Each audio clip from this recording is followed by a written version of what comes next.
अच्छा, अब हम पढ़ेंगे कोवलेंट कंपाउंड किसे कहा जाएगा। कोवलेंट कंपाउंड कोवलेंट बॉन्ड को जो कंपाउंड कंटेन करता होगा, जिस कंपाउंड के अंदर कोवलेंट बॉन्ड बने होंगे उन कंपाउंड को ही कोवलेंट कंपाउंड कहा जाएगा। ठीक है, इतनी बात क्लियर कि जिन कंपाउंड के अंदर जो बॉन्डिंग होगी वो कोवलेंट की होगी, कोवलेंट बॉन्ड बने होंगे, उसे कोवलेंट कंपाउंड बोला जाएगा। यह ऑर्गेनिक केमिस्ट्री में हम दूसरा लेक्चर पढ़ रहे हैं। अच्छा, कोवलेंट कंपाउंड क्या होगा, जो कोवलेंट बॉन्ड को कंटेन करेगा उसे कोवलेंट कंपाउंड बोलेंगे। अच्छा, कोवलेंट कंपाउंड जो होता है वो वीक बॉन्ड होता है, वो याद रखने वाली बात है कि कोवलेंट कंपाउंड वीक बॉन्ड होता है। तो अच्छा, मेरे को खुद बताना, अगर वीक बॉन्ड होगा तो कोई कंपाउंड है, उसको मेल्टिंग और बॉइलिंग पॉइंट कैसा होगा, हाई या लो, जल्दी से मेल्ट हो जाएगा और बॉयल हो जाएगा या फिर थोड़ा लेट होगा। जिसका वीक होगा वो जल्दी टूट जाएगा, जैसे टूटेगा वो बॉयल हो जाएगा या मेल्ट हो जाएगा। तो इसके जो बीपी बॉइलिंग पॉइंट है वो लो होगा, इसका बॉइलिंग पॉइंट लो होगा, मेल्टिंग पॉइंट भी लो होगा। अच्छा, poor conductor of electricity, covalent bond जो होते हैं वो पुअर कंडक्टर ऑफ इलेक्ट्रिसिटी होते हैं। क्यों होते हैं, इससे पहले एक कॉन्सेप्ट जान लेते हैं।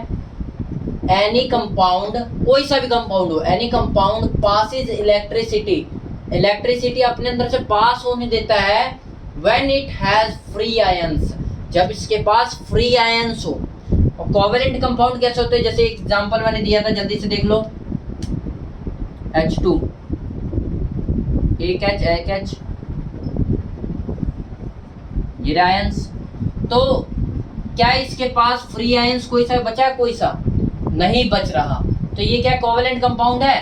तो ये कंपाउंड क्या है, any compound passes electricity when it has free ions, जब इसके पास फ्री आयंस होंगे तब ये कंपाउंड इलेक्ट्रिसिटी को अपने अंदर से जाने देगा, पास करने देगा। लेकिन इसके अंदर फ्री इलेक्ट्रॉन है ही नहीं, तो ये पास नहीं होने देगा इलेक्ट्रिसिटी को।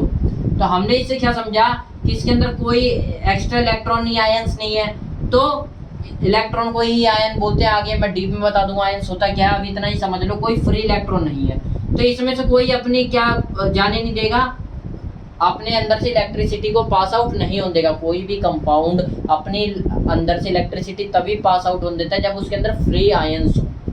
क्यों होते, इसका लॉजिक जान लो। आयंस कुछ बचा था, कैटायन एनायन, वही यानी पॉजिटिव का होगा H+ and H- cation anion. ठीक है, तो मैं क्या बोल रहा, एनायन मतलब ये होता है कैटायन, ये आयन। ठीक है, इलेक्ट्रिसिटी क्या होती है ये समझो पहले। इलेक्ट्रिसिटी होती है conduction of charge, charge conduct हो रहा है, एक जगह से दूसरी जगह जा रहा है, चार्ज का फ्लो हो रहा है। और चार्ज कब फ्लो होगा, charge flows when it's carrier present, charge एक जगह से दूसरी जगह जब कब जाएगा, जब इसके कैरियर प्रेजेंट हो।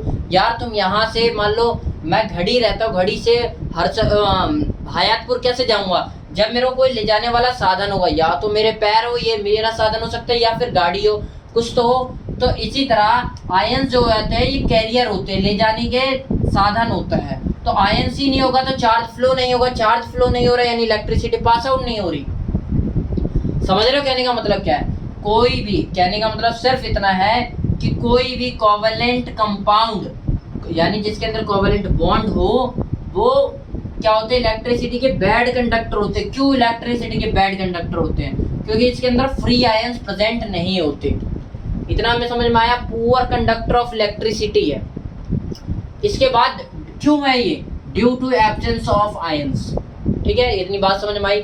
अच्छा, हम ऑर्गेनिक केमिस्ट्री पूरी ब्रांच ही क्यों बना दी गई कार्बन के ऊपर, और काम नहीं थे क्या, बहुत सारे काम थे, लेकिन ये इंपॉर्टेंस क्यों है, इतना क्यों पढ़ाया जाता है कार्बन केमिस्ट्री में, क्योंकि इसके पास दो कैरेक्टरिस्टिक्स होते हैं, दो प्रॉपर्टीज होती है। कौन कौन सी प्रॉपर्टीज होती है, मेन होती तो बहुत सारी है, लेकिन मेन दो होती है जिसके कारण पूरी केमिस्ट्री में कार्बन पढ़ाया जाता है।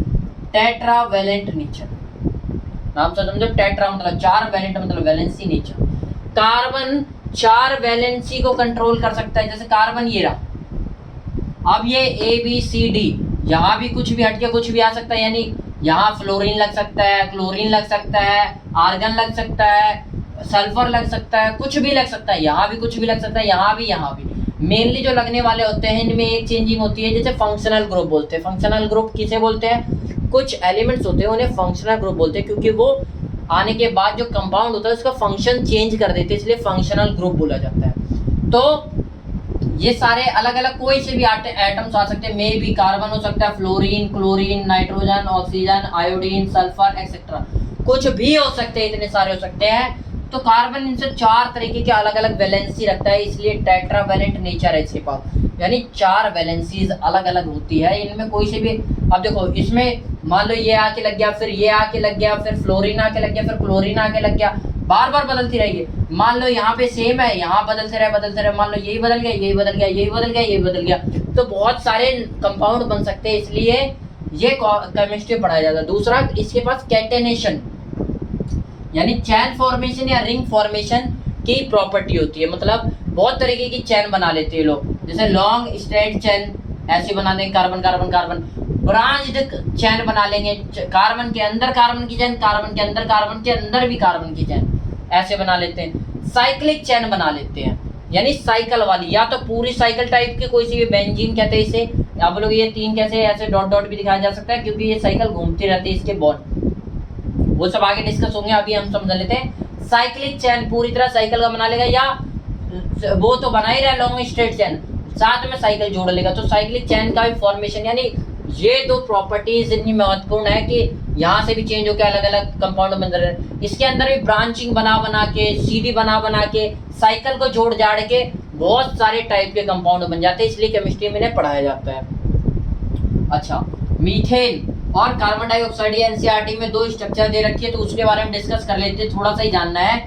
मीथेन, मिथेन, ये सब बातें पढ़ा जाएगा, बस इतना समझो कैसा होता है। कार्बन 1 है, हाइड्रोजन 4 है, तो कार्बन को बीच में रख देते हैं, हाइड्रोजन को चारों ओर रख देते हैं। हाइड्रोजन के पास 1, इसके पास भी 1 इलेक्ट्रॉन, इसे इलेक्ट्रॉन को ऐसे डिनोट कर रहा हूँ, 1 इलेक्ट्रॉन 1 इलेक्ट्रॉन। कार्बन के पास कितने होते हैं? 4 इलेक्ट्रॉन, कार्बन के थोड़े अलग होंगे इसलिए ऐसे दिखा दिए, ठीक है। अब देखो इसे 2 की जरूरत है, तो बोले कार्बन ने भैया मेरे को 1 दे दो, इसने बोला कार्बन ने भैया मेरे को 1 दे दो, इसने इस हाइड्रोजन ने बोला कार्बन भाई मेरे को 1 दे दो, इसने बोला कार्बन भाई मेरे को 1 दे दो, कार्बन ने बोला भाई म्यूचुअल शेयरिंग करो, बराबरी की शेयरिंग, तो मैंने तो तुम्हें 1-1 दिया, तुम भी 1-1 दो, तो इसने कार्बन इससे भी 1 मान लिया, इससे भी, इससे भी, कैसे, ये लो, पूरा बन गया, समझ में आया? 1 इससे ले लिया, आप देखो बॉन्डिंग बन गई, इसको जरूरत थी 1 की, पूरी हो गई, 2 बन गए, इसको भी डुप्लेट पूरा करना है, इसे भी डुप्लेट, इसे ऑक्टेट पूरा करना है, 8 इलेक्ट्रॉन, तो देखो 1 2 3 4 5 6 7 8, इसके भी ऑक्टेट पूरे, यानी स्ट्रक्चर इस तरीके से बनेगी। या फिर कई बार ऐसे दिखा दो और करके, CHHHH, यानी सिंपल। अभी सीखेंगे हम स्ट्रक्चर कैसे बनाया जाता है, बस बेसिकली देख लो एनसीईआरटी में क्या दिया हुआ।